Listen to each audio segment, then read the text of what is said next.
Yo, what's good, YouTube? This is Jay from TNJ, and welcome back to the Miami Dolphins franchise. Now, the Dolphins are having an excellent start to the season. We're now at the midway point here in season number 4 with Sonny McKnight at quarterback, and we will go up against one of the top teams in the NFC, the Seattle Seahawks, who are 5-2. We are 6-2 so far, and we have played some spectacular football. Sonny McKnight right now leads the league in yards, touchdowns, and unfortunately interceptions as well, as we are taking a lot of risks with him. But man, we are seeing a lot of good things out of him. His yards per attempt is actually 9.2, which is actually really good. But I think the receiving core is really what's helping him out. We have a lot of young guys. You can see nobody's over the age of 27 right now. Jalen Waddle is 25, and he's kind of the elder statesman in this receiving core. And looking at the rest of our guys, J.J. Chark has come around as an undrafted guy who is now a gem. Andy Isabella is actually pretty good as well. He is coming into a contract year also. And then there's the lowly overall Mark Parker, who was also a guy that has not been on the team the last couple of years. We kind of picked him up in free agency in the preseason, and he has shown that he is one of the bright young guys of this offense. Now, coming up on the schedule, we do have kind of a tough one. 49ers, Jets is kind of an easier one. Then we have the Bills. And I think that, you know, we have to come through with some wins versus these top teams to really show that we are one of the best teams in the NFL. Now, we have a lot of guys that are going to be hitting free agency. A lot of them are undrafted guys, but also a lot of them are veterans, especially our secondary. Our entire secondary is in free agency. Xavier Howard, Byron Jones, and then along with other guys such as Javon Holland. And we just need to figure out what we're going to do with our money, to be honest with you. Now, I did accidentally turn off. I didn't accidentally do it. I turned off the cap room to clear out some CPU cap in the preseason, but I ended up actually not being able to turn it back on. So we had to play the rest of this series without the salary cap. So that hopefully that means that CPU teams become better with their logic with re-signing guys. But we do end up signing Jalen Waddle to a 4-year, over $100 million deal. And I thought that that was more realistic than the numbers they were recommending for us. And then the next guy I will extend for now is Javon Holland. He is one of our bright young players on defense, only 24 years old. They don't have the 5th-year option, which is why I had to extend Jalen Waddle this year. So we will offer Javon Holland a contract he can't refuse, so he will be around for the next few years as well. So primarily in this episode, I do want to focus on Sonny McKnight, but I do want to check out the Seattle Seahawks. What a game, though, to focus on Sonny McKnight, because look at the Seahawks defense. They are ranked 32 versus the pass, 23 versus the run. They are absolutely terrible, ranked 30th in total yards on defense. Our game plan is to throw for 350 yards to get those staff points. But Sonny McKnight has been a focus player this entire season, so I want to continue that. And I want to see what Sonny McKnight can turn into. I think he is going to be really, really good. 16 overall. Overalls have never bothered me, to be honest with you. That's why you see me playing guys like Mark Parker that are lower overall. They just don't bother me. I definitely go off of production more than anything, especially on the offensive end where, you know, we kind of dictate outcomes as well. DJ Yates is our starting left tackle. He gets an upgrade. He is excellent at pass blocking. I definitely want to get that run blocking up, though. But he is actually a pretty good left tackle so far in his career. Sonny McKnight gets an upgrade. Now, I want to upgrade his improviser. The reason why I did that is because I want his throw under pressure to go up. That is a very underrated rating for quarterbacks, because when you have pressure in your face and you have to get rid of the football, how accurate is the ball going to be? That's something that Kellen Mond definitely struggled with, and kind of a reason why I did not keep him around. I didn't want to keep upgrading his improviser. I wanted somebody who started out with decent throw under pressure right away. Sherwood Finney gets an upgrade. Number 11 left outside linebacker. I want to see if he can get to that 10-12 sack season this season. But we'll see what happens here today. We are playing against Seattle, and like I said, we're going to be focusing on Sonny McKnight more than anything. So let's get this underway. Here we are on offense after a 3-and-out by the Seattle Seahawks as they punt the ball away. We start this one at our own 20. McKnight, play action fake to TPH, throwing across the middle, and that one is deflected by Wright. Got his head turned around on Mark Parker. 2nd and 10. We go right back to Parker. It's a catch for about 11 yards and a first down. Sunday McKnight with his first completion of the game, 24 touchdowns on the season, finding the third-year receiver, Mark Parker. Under pressure this time on a play action fake, and a free blitzer gets right to Sonny and hits him on that throw. 2nd and 10. This time, McKnight throws to the right side. He's going to have Waddle. Now, Waddle is going to be another 1,000-yard receiver this year, I'm guessing, because he is just absolutely spectacular every single season. 99 speed is tough to stop anyway.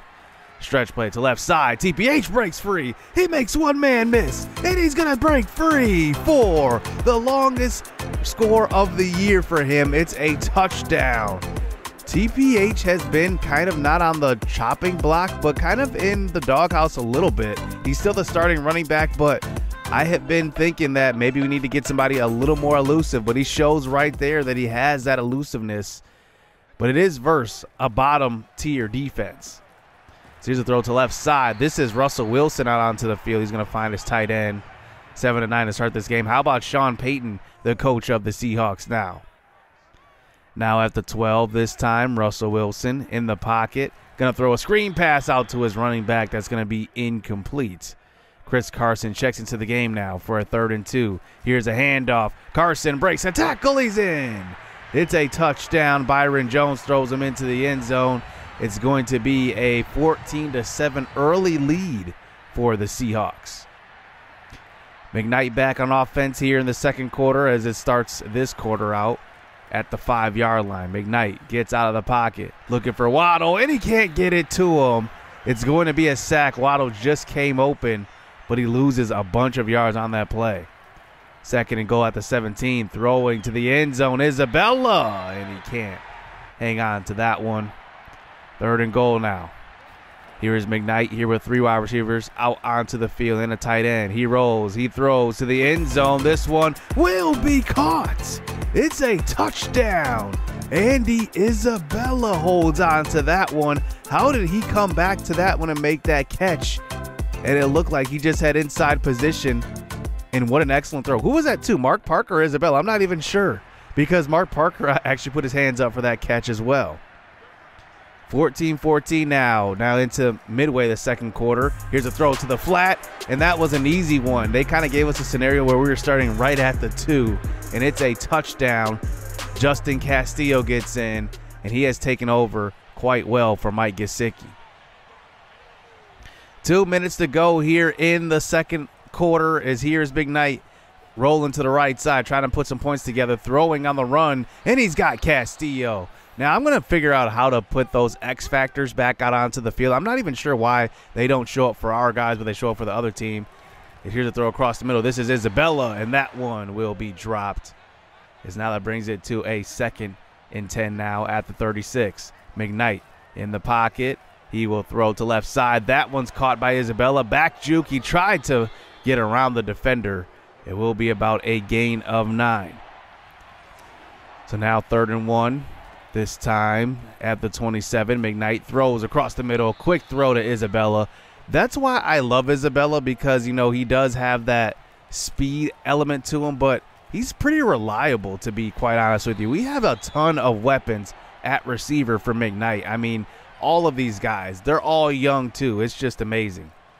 3rd and 8 pass now with 11 seconds left in the half. And there is Hunter Long. It's a touchdown.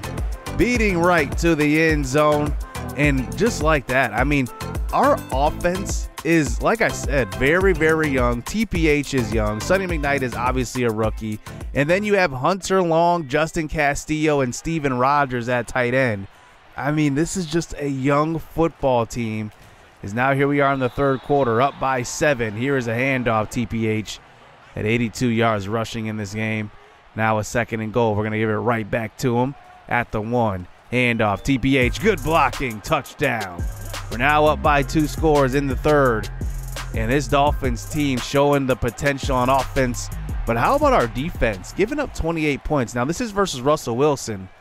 But every time we don't control our defense, it seems like this happens. Here's a scramble out to the right side in the 4th quarter now. and that is McKnight showing off the legs and picking up the first down. So now at the 12, here's TPH cutting back a little bit and picking up about a gain of 3. I think our defense is really the worry here, as now we're at about the 9, 4.5 to go. McKnight rolling to the right side, throwing to Jalen Waddle, who's going to be open for the touchdown.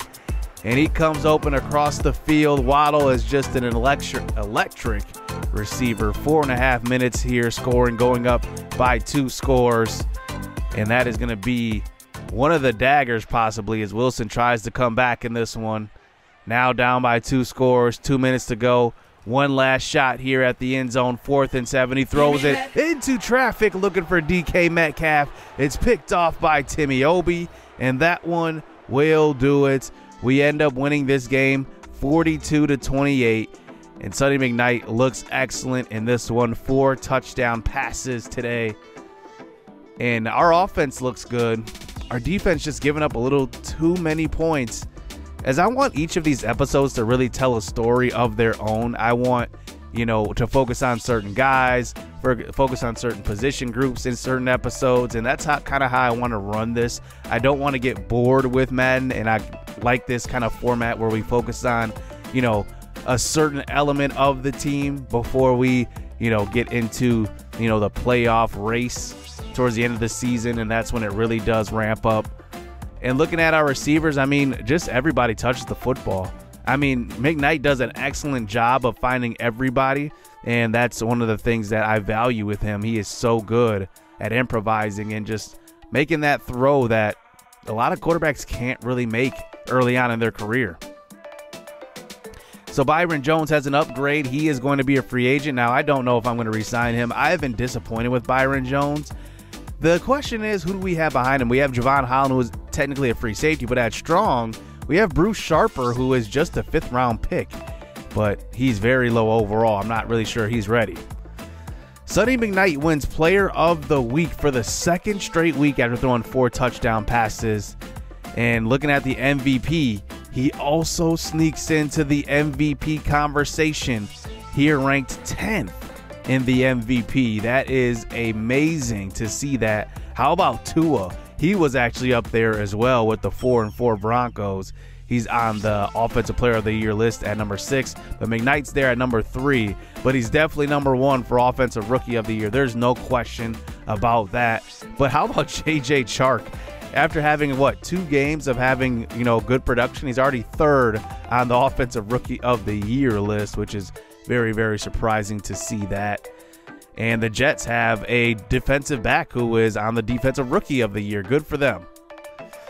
So next episode, I think I want to focus on defense and how I will kind of do that. I will kind of do the same format as this a little bit. I will mainly focus on playing the moments, just controlling the defense, and see what our defense can do, because I really do want to focus on what's wrong with our team, because we have a lot of high overall guys, but why are we giving up so many points? I am very, very puzzled by that, and going up against a very let's just say heavily I wouldn't say weaponized, but they have a lot of weapons on their team.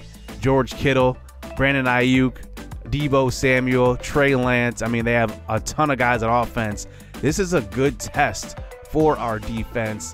So we will probably play the 49ers and Jets and Bills next episode and see how that goes with our defense. Like I said, I want to focus on that and then see what happens after that. So hit subscribe, hit that like button. Sonny McKnight enters the MVP conversation for the first time. Hopefully he can keep it up. So stay tuned. Let's get it. Let's go. It's too easy.